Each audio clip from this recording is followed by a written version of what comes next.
I'm ready. I am ready. There's a lot of pressure there. Yeah, okay. Yeah. Hey, what's up, guys? It's Laura Morano, and you are listening to Radio Disney's For the Record.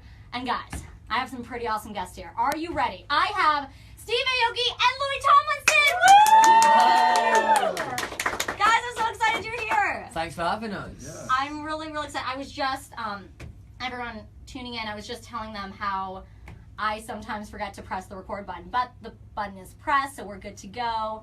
We're about to have the best interview ever. So are you guys prepared? I think so. Yeah. Okay, so I want to kind of talk about you guys separately before we talk about you guys together, if that's cool.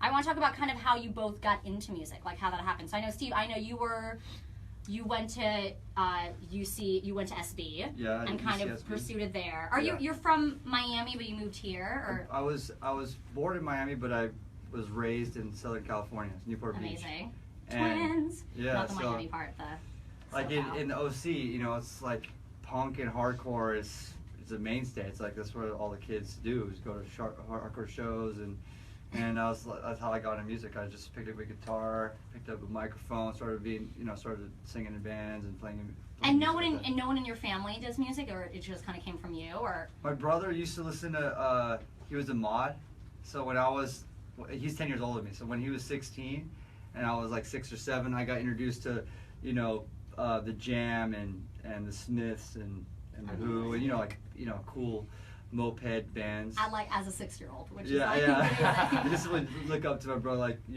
like he's like my mentor. So Oh, amazing. that was the start. Okay, and so then when you went to like Santa Barbara, you were like, By the time I was in college, I was already in band, so I was like, all right, let's do some shows. I had a living room. We put on shows in our living room. We had bands come through.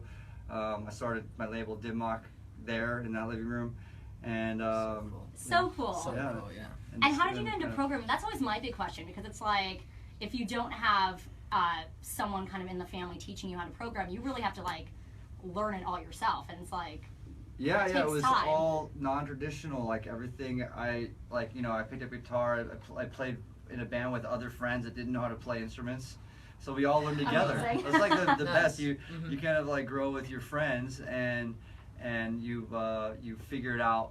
You stumble and you fall together, pick each other up, awesome. and learn that way. That's kind of how I did everything through life, pretty much.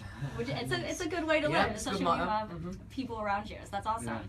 Okay, so Louis, Mm. so how did this whole love affair with music start? Like you were doing it in high school, kind of like you were. Yeah, I mean, I dabbled a little bit. At school, we had like these little talent competitions every now and then. That, like people in the year would put on a little performance. I think I was about 14 when I did my first performance. So I suppose I was quite late.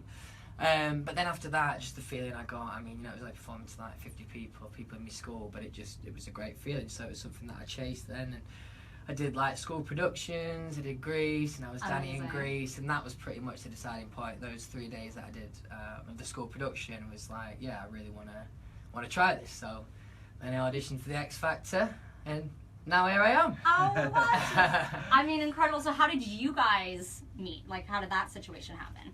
So I was on kind of a bit of a lad trip in Vegas, a bit of a holiday in Vegas, and I was meant to be watching Calvin Harris. And Calvin pulled out for whatever reason, so that Steve did the gig. I got lucky. And honestly, we were Oh my gosh. absolutely blown away by the show. It was like unbelievable. It's like so much fun. So Oh, much that's fun. so sweet. And you guys hadn't met before. This is literally... No. And then I Amazing. just reached out to him on good old Twitter, and yeah, I mean, yeah.